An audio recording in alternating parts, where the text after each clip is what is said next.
Hello guys, welcome back to my channel. चलिए story की starting करते हैं। स्टोरी की स्टार्टिंग वहीं से होती है जब विंग लैंजन को श्योर करता है कि वो सब ठीक कर देगा। यहाँ से सीन शिफ्ट होता है और 2-3 दिन बाद का दिखाया जाता है, जहाँ विंग जैनचन के साथ बैठा होता है और उसे सब कुछ बताता है। तब जैनचन कहता है, तो आगे का क्या सोचा है, क्या करना है? तब विंग कहता है, नहीं पता, मुझे नहीं पता, ना ही समझ में आ रहा मुझे क्या करना है। वो मेरी माँ है और लैंजन मेरा प्यार है। किसके खिलाफ चला जाऊँ, किससे लड़ूँ? नहीं कर सकता मैं ये, ना अपनी माँ छोड़ सकता हूँ और ना ही अपना प्यार। नहीं चुन पा रहा मैं। यही बात किसी और चीज़ की होती, कुछ और होता तो मैं 1 सेकंड ही लगाता, पर यहाँ तो वो 2 इंसान खड़े हैं जिन दोनों से मैं प्यार करता हूँ, बहुत ज़्यादा प्यार करता हूँ। तब जैनचन कहता है, मेरे को पता है तू किस सोच में है विंग, पर मैं एक बात बता दूँ कि अगर किसी की गलती है तो उसे बताना पड़ता है कि गलती है, वरना वो इंसान हमेशा इस गुरूर में रहता है कि वो ठीक कर रहा है, सब कुछ ठीक कर रहा है और जो उसने आज तक किया है वो सब ठीक है। इसलिए सामने वाले को ये बताना कि उसकी गलती है, ये ज़रूरी हो जाता है। इंसान में कोई भी हुनर हो ना हो, पर ये हुनर होना चाहिए कि अगर सामने वाले इंसान की गलती है तो उसे मनवाए कि उसकी गलती है, खुद हार ना माने, दूसरे वाले को ये बोले कि हाँ वो गलत है, वो सही नहीं है, वो जो कर रहा है वो गलत कर रहा है, वो सही नहीं कर रहा। पर अगर हम उसकी हर चीज़ को मान लेते हैं तो फिर हमारा इंसान होने का कोई फ़ायदा नहीं। मेरे भाई, मैं तुझे भड़का नहीं रहा, ना ही मैं तुझे कह रहा हूँ कि तू कोई बगावत कर, पर तुझे तहकीकात करनी होगी। इस मसलों की तहकीकात करनी ज़रूरी है कि क्या चल रहा है महल में, सब कुछ, महारानी के बदलते तेवर और बात का यूँ उठ जाना, छोटी माँ का बात का सामने आना, वो भी इतने साल बाद। कुछ गड़बड़ है, बहुत बड़ी गड़बड़ है। हमें इन पहलुओं को सुलझाना होगा और मुझे शक हो रहा है कि इसके पीछे कोई ना कोई ज़रूर बड़ा मसला है जो हमें इस समय नहीं दिख रहा। तब विंग कहता है, तो अब क्या करें? मुझे नहीं समझ में आ रहा कि हम माँ को किस तरह रोकें, क्योंकि वो ज़िद पे आ चुकी हैं और तुम्हें पता है ना कि वो जब एक बार ठान लेती हैं तो बस ठान लेती हैं, वो उन्हें करके रहना है। मुझे नहीं समझ में आ रहा मैं उन्हें किस तरह रोकूं। ना वो प्यार से मान रही है, ना मेरे गुस्से से मान रही हैं। सब कुछ करके देख चुका हूँ, कुछ असर नहीं हो रहा। तब जैनचन कहता है, मेरे पास एक तरीका है। तब विंग कहता है, और वो तरीका क्या है? तब जैनचन कहता है, वो तरीका ये है कि शादी के लिए हाँ कर दे। तब विंग खड़ा होता है और कहता है, क्या बकवास है ये जैनचन? हाँ, मैं इधर मना कर रहा हूँ कि मुझे शादी नहीं करनी, मैं लैंजन से प्यार करता हूँ, और तू मुझे कह रहा है कि मैं शादी कर लूँ? कभी नहीं। तब जैनचन कहता है, मेरा वो मतलब नहीं है मेरे भाई, मेरा मतलब है तू एटलीस्ट सगाई तो कर ही सकता है। तब विंग कहता है, क्या कहना चाह रहा है तू? तब जैनचन कहता है, मेरे भाई बात सुन, मुझे छोटी माँ को ढूंढने के लिए समय चाहिए और इन सब मामलों की तहकीकात करने के लिए भी समय चाहिए, पर महारानी इस समय हम पे कड़ी निगरानी रखी हुई है और इतनी कड़ी निगरानी में हम कोई भी चाल ऐसी नहीं चल सकते जिसमें हमें शिकस्त हो। हमें सोच समझ के आगे के कदम रखने होंगे, वरना यकीन से मैं कह सकता हूँ कि हम हार जाएंगे और मुंह की खाएंगे। इसलिए हमें समय चाहिए। तब विंग कहता है, और समय के लिए हम कुछ और भी कर सकते हैं। तब जैनचन कहता है, समय के लिए कुछ और नहीं कर सकते, कुछ भी नहीं कर सकते। और कभी कभी जब हमारा दुश्मन हमसे ज़्यादा ताकतवर हो तो मेरे भाई उस दुश्मन को यकीन दिलाना पड़ता है कि हाँ, जैसा वो सोच रहा है हम वैसे ही हैं, कमज़ोर, डरपोक, हम कुछ नहीं कर सकते, हम हार चुके हैं, अब हमें लड़ने की ताकत नहीं है। इस बात का यकीन हमें दुश्मन को दिलाना पड़ता है। हमें कभी कभी कुछ जंगें हारनी होती हैं, कुछ चालें हारनी पड़ती हैं। शतरंज में भी जब तक हम एक प्यादा हारते नहीं तब तक दूसरी बाजी नहीं जीतते। हमें ये करना होगा वक्त के लिए तुझे ये करना होगा। तब विंग कहता है, नहीं नहीं नहीं नहीं, मैं ये नहीं कर सकता जैनचन, मैं कुछ भी कर सकता हूँ, ये नहीं कर सकता। पहले ही मेरी वजह से लैंजन इतनी तकलीफ़ में है। नहीं, मैं ये नहीं कर सकता। मैं प्यार में बेवफाई नहीं कर सकता। उसके प्यार के बदले मैं धोखा दे नहीं सकता। इतनी ताकत नहीं है मुझ में। मैं पहले ही उससे ढंग से नज़रें नहीं मिला पा रहा हूँ। अगर मैंने सगाई कर ली तो मैं खुद को भी आईने में नहीं देख पाऊँगा। चैन मुझसे नहीं होगा ये, हम कोई और रास्ता देख लेते हैं। तब चैन कहता है, मेरे भाई, ये बात सिर्फ एक इंसान की नहीं है, पूरे राज्य की है, महारानी के गलत फैसलों की है। देख, तुझे सोच समझना होगा। तू होने वाला राजा है। शांति से काम ले, दिमाग चला, भावनाओं में मत बह, सोच प्लीज़। यहाँ से सीन शिफ्ट होता है और 1 मंथ बाद का दिखाया जाता है, जहाँ पूरे राजमहल को बड़े ही अच्छे से सजाया गया होता है। दूर दूर के कबीलों से लोगों को बुलाया गया होता है।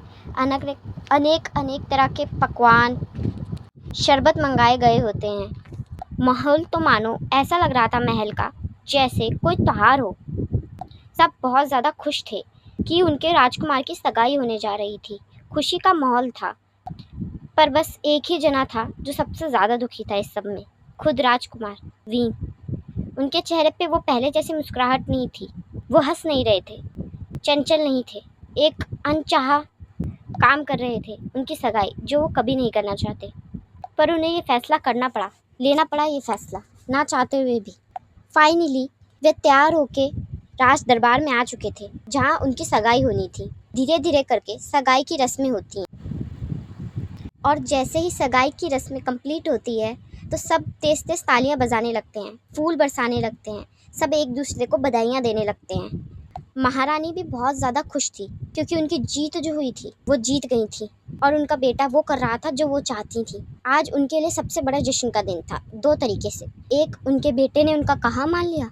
दूसरा, एक अच्छा बड़ा क्लैन उनके राज्य में शामिल हो गया। अब वो और भी ताकतवर हो चुके। यहाँ से सीन शिफ्ट होता है और लैंजन को दिखाया जाता है, जिसको आते आते शाम हो गई थी। जैसे ही वे शाम को रसोई घर में आता है, तब एक लड़की कहती है, तुम आज पूरा दिन कहाँ थे? हाँ, मैंने तो तुम्हें आज देखा ही नहीं। तब लैंजन कहता है, महारानी ने मुझे काम दिया था कि सबके बाकी के जाने के लिए बंदोबस्त मैं करके रखूं, इसलिए उसी सब में बहुत ज़्यादा बिजी था, वही सब कर रहा था। तब वह लड़की कहती है, अच्छा चलो, पर तुमने एक चीज़ मिस कर दी। कितना अच्छा मार्क्स, आज कितने अच्छे से रस्में हुई, मैंने खुद अपनी आंखों से देखा। दोनों कितने सुंदर लग रहे थे साथ में, बहुत ज़्यादा सुंदर, मानो ऊपर से बन के जोड़ी आई हो, बहुत ज़्यादा सुंदर। एक चांद लग रहा था तो दूसरी चांदनी लग रही थी, मतलब कोई भी देखे तो देखता रह जाए। सच बताऊं तो कितने लोगों ने उनकी तारीफ़ की। सब कह रहे थे ये ऊपर वाले की ही मर्जी है कि वो दोनों साथ में हैं। तब लैंजन बात को सुनता है और खाने की ट्रे उठाकर वहाँ से चला जाता है। यहाँ से सीन शिफ्ट है और विंग के रूम के बाहर का दिखाया जाता है। यहाँ जैसे ही लैंजन अपने कदमों को अंदर ही अंदर बढ़ा रहा था, वे हैरान हो रहा था। पूरे कमरे का सामान बिखरा हुआ था, इधर उधर गिरा हुआ, मानो किसी ने कमरे में जंग लड़ी हो। एक भी सामान अपनी जगह पे नहीं था, जिसे देखकर लैंजन के कदम तेज हो जाते हैं। वह जैसे ही देखता है कि विंग ज़मीन पे बैठा है, वह ट्रे को साइड रखता है और भाग कर जाता है, और विंग का चेहरा अपने हाथ पे पकड़ता है और कहता है, राजकुमार क्या हुआ? तबीयत नासाज लग रही है, वैद्य को बुलाऊं? क्या हुआ बताएंगे? राजकुमार, आपने पी रखी है क्या? आपने शायद ज़्यादा पी ली है, इतनी पीने की क्या ज़रूरत थी? क्या हाल बना रखा है आपने अपना और अपने कमरे का? ये क्या तरीका है राजकुमार? तब विंग कहता है, तरीका? मेरी ज़िंदगी इतनी ख़राब हो रही है कि मुझे खुद समझ में नहीं आ रहा कि इसमें क्या चल रहा है। और रही पीने की बात, तो मैंने इसलिए पी क्योंकि मैं तो खुद को आईने में नहीं देख पा रहा। तो तुमसे कैसे बात करता? तुमसे बात करने के लिए मुझे होश में नहीं रहना था। मैं नहीं चाहता कि मैं होश में रह के तुमसे कुछ भी बोलूँ, क्योंकि फिर मैं बोल ही नहीं पाऊँगा। मैं लायक नहीं हूँ तुम्हारे लायक मैं नहीं हूँ। तुम्हारे लायक तो कोई ऐसा इंसान होना चाहिए था जो तुम्हारी कदर कर सके, तुम्हारे लिए लड़ सके। तुम्हारे लिए सबके आगे खड़ा हो सके। मेरे जैसा नहीं, मेरे जैसा बिल्कुल भी नहीं। तुम मुझसे बेटर इंसान डिजर्व करते थे लैंसन, मुझसे बेटर। मेरे कारण तुम्हारी ज़िंदगी खराब हो गई, मेरे कारण। और ये गम मुझे अंदर ही अंदर खा रहा है मुझे, बहुत बुरी तरह खा रहा है। कोस रही है आत्मा मेरी मुझे। नहीं देख पा रहा मैं खुद को अपने आप को आईने में। खाना गले के नीचे नहीं उतर रहा मेरे, नहीं हो रहा मुझसे कुछ भी। बोझ लग रही है मुझे ये ज़िंदगी। मेरा मन कर रहा है कि कहीं जाऊँ और जाके मर जाऊँ। तब लैंसन कहता है, बस करें, ऊपर वाले के लिए ये ना कहें। ये शब्द आपके मुंह पे शोभा नहीं देते राजकुमार। आप होने वाले बादशाह हैं, इस राज्य को संभालना है आपको, और आप ये शब्द ऐसे दोबारा ना कहें। आपकी उम्र बहुत लंबी हो, बहुत। ऊपर वाला करे कि मेरी उम्र भी आपको लग जाए, अब 100 साल जिए, ये ना कहें। तब विंग कहता है, तुम्हें मुझसे नफरत नहीं होती लैंसन? गुस्सा नहीं आता? बताओ। तब लैंसन कहता है, नफरत नहीं हो सकती मुझे आपसे, कि मैं प्यार करता हूँ बहुत ज़्यादा आपसे। नहीं कर सकता मैं आपसे नफरत। और रही गुस्से की बात, तो मैं आपसे क्यों गुस्सा करने लगा? मैं जानता हूँ ये फ़र्ज़ है आपका, और इसे आपको अदा करना होगा, और मुझे भी इसे समझना होगा राजकुमार। जबकि मैं तो खुशनसीब हूँ कि आपने मुझसे प्यार किया है। इससे ज़्यादा इज्जत की मैंने कभी कामना भी नहीं की थी। मैंने तो कभी ये भी नहीं सोचा था कि आपको मुझसे प्यार होगा। सोचिए, मेरे नसीब से बढ़कर मुझे मिला है। अब मैं और क्या चाहूँगा उस नसीब से? मैंने बस ऊपर वाले से हमेशा यही कहा था कि मुझे कोई ऐसा शख्स मिले जो मुझसे प्यार करे, और उसने मुझे दिया। और आप मुझसे प्यार करते हैं, इतना काफ़ी है राजकुमार। और मुझे आपको समझना चाहिए ना, आपके फ़र्ज़ को समझना होगा, मुझे आपको आपकी जिम्मेदारियों को समझना होगा। मैं नहीं समझूंगा तो और कौन समझेगा? हम दोनों एक दूसरे से प्यार करते हैं, और हमारा फ़र्ज़ है कि हम दोनों ही एक दूसरे को समझें, मुश्किलों में साथ दें, दुखों में साथ खड़े रहें। यही फ़र्ज़ होता है प्यार करने का। यह सुनने के बाद विंग की आंखों में आंसू आ जाते हैं, और लैंसन उन आंसुओं को पोंछते हुए कहता है, अब रो क्यों रहे हैं आप? आपकी आंखों में आंसू अच्छे नहीं लगते मुझे, कभी भी नहीं। तब विंग कहता है, तुम्हें नहीं लगता कि आंसू कमज़ोरी की निशानी है? तब लैंसन कहता है, आंसू कमज़ोरी की निशानी कभी नहीं हो सकते हैं राजकुमार। आंसू हमेशा आपकी भावनाओं को दिखाते हैं। वो खुशी में जब किसी के लिए बहते हैं तो वो ये दिखाते हैं कि आप उस सामने वाले व्यक्ति से कितना ज़्यादा प्यार करते हैं, कि उसकी खुशी में आप इतने खुश हैं कि आपके आंसू नहीं रुक रहे। और जब आप किसी से प्यार करते हैं और उसकी वजह से आपको तकलीफ़ होती है, तो जब वो आंसू नहीं रुकते, तब उन आंसुओं से पता चलता है कि आप उस शख्स से इतना ज़्यादा प्यार करते हैं कि उसकी एक छोटी सी छोटी बात भी आपको इतना रुला सकती है। आंसू कमज़ोरी नहीं, ताकत है, भावनाएं हैं। मैं समझ सकता हूँ।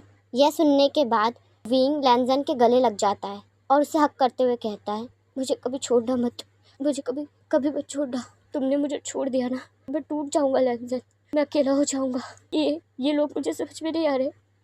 मुझे तख्त नहीं चाहिए, मुझे कुछ नहीं चाहिए, मुझे सिर्फ तुम चाहिए। मुझे नहीं चाहिए कुछ भी, मेरे को छोड़ना मत, मुझे मत छोड़ना।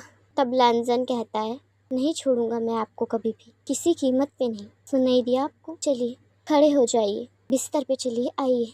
ये कह के लैंसन उसे सहारा देता है और बिस्तर पे लाके लिटा देता है, और उसे आराम से लिटाकर उसी के पास लेट जाता है। यहाँ से सीन शिफ्ट होता है और मॉर्निंग का दिखाया जाता है, जहाँ जैसे ही विंग की आंखें खुलती हैं तो वह लैंसन को अपने पास सोया देखता है, जिसे देखकर विंग के चेहरे पर एक हल्की स्माइल आ जाती है, और वह लैंसन के चेहरे पे आए हुए बालों को धीरे धीरे करके पीछे करने लगता है, और उसके चेहरे की तारीफ़ करते हुए कहता है, बहुत सुंदर हो तुम, हद से ज़्यादा सुंदर, मानो जैसे संगमरमर की मूर्ति को तराशा गया हो, वो भी बड़ी ही फुर्सत से। मैं बहुत ज़्यादा खुशनसीब हूँ कि तुम्हें मुझसे प्यार है, सच में मैं बहुत खुशनसीब हूँ। ये कह के जैसे ही विंग उठने लगता है, तब लैंसन की भी आंखें खुल जाती हैं, और वह विंग को देखकर कहता है, राजकुमार उठ गए? सर में दर्द तो नहीं हो रहा? मैं आपके लिए नींबू शरबत मंगवा देता हूँ।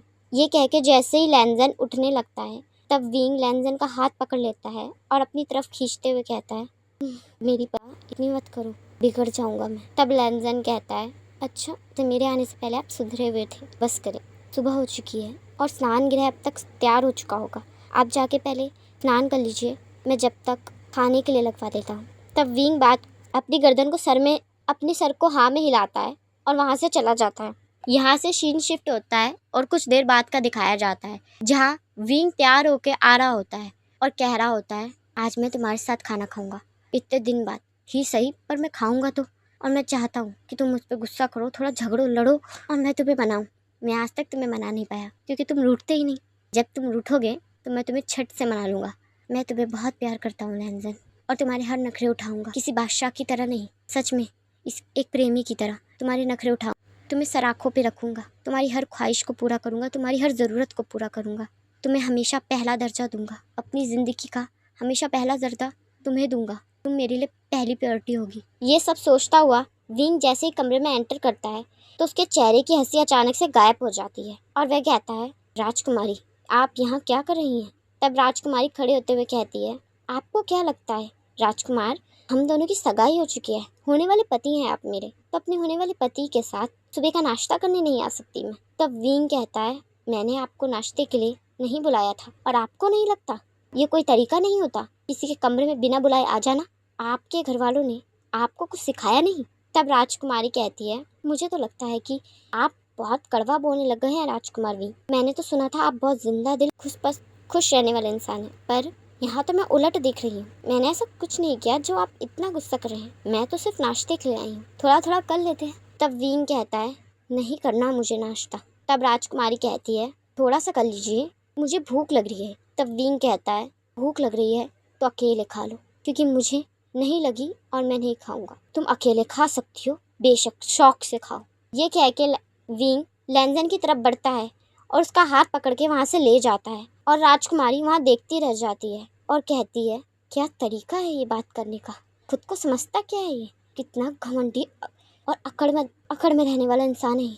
मुझे छोड़कर वो उस कौड़ी के इंसान का हाथ पकड़ के यहाँ से ले गया। देखो तो क्या तरीका है बात करने का ये।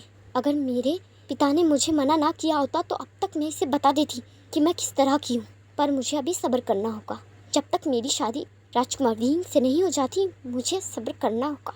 तब तक तो मुझे सब्र करना ही होगा, और मैं कर सकती हूँ, पर उसके बाद उसे मुझसे कौन बचाएगा? चलिए गाइज, मैं इस पार्ट को यहीं एंड करती हूँ। आपको ये पार्ट कैसा लगा मुझे कमेंट में ज़रूर बताइएगा। पहली बार चैनल पे आए हैं तो सब्सक्राइब कर दीजिएगा, वीडियो को लाइक कर दीजिएगा।